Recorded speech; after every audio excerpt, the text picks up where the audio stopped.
Nilagdaan ng pamahalaang lungsod sa pangunguna ni Mayor Benjamin Magalong kasama ang Land Transportation Office na pinangunahan naman ni LTO Chief Asec Vigor Mendoza II at ilang pang mga kawani ng gobyerno ang Memorandum of Agreement sa ipatutupad na LTO-LGU Interconnectivity System. Ang LTO-LGU Interconnectivity System ay ang pagkakaroon ng shared data sa pagitan ng Baguio LGU at ng LTO.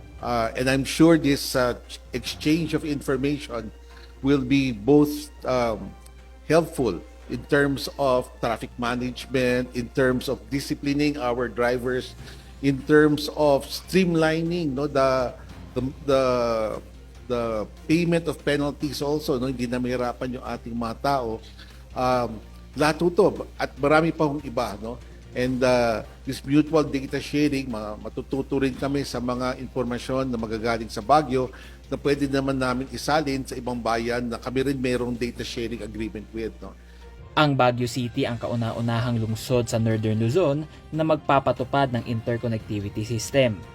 Bagaman ang nasabing proyekto ay pinatutupad na sa Metro Manila at ilang pang bahagi ng bansa, magkakaroon ng pagkakaiba ang implementasyon nito sa lungsod ng Baguio. Yung sistema natin will be very different from the system ng MMDA. Although MMDA has already interconnectivity with LTO, iba yung sa atin. Kasi sa, let us say, sa MMDA, ang nangyayari kasi nung pagka nagkahulian, it takes about 3 months, 4 months, bago pa mabigyan ng notice yung violator. In our case, because the system is very similar to the system that's now being implemented and applied in Singapore, in 24 hours, alam mo na kagad. Ayon sa LTO, magkakaroon ng centralized system ang mga mahuhuling lumabag sa batas trapiko dito sa lungsod. Ibig sabihin, ang mga pangalan at violation ng mahuhuling motorista ay mailalagay agad sa system ng LTO.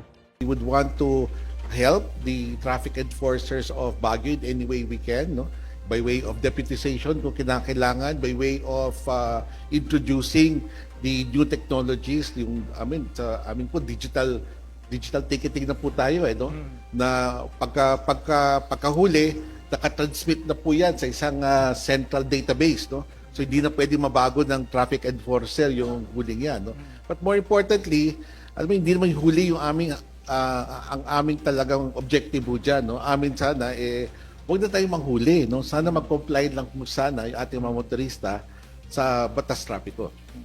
Makaaapekto naman sa pag-renew ng lisensya ang bawat paglabag na maitatala ng motorista.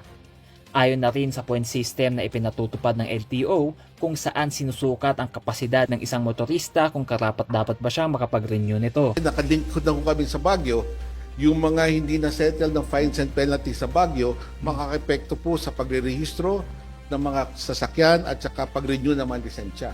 Kailangan isettle po nila lahat yan bago sila makapag-renew. Naka-alarma na po sa amin yan kasi there's an exchange of information of data between Baguio City and LTO.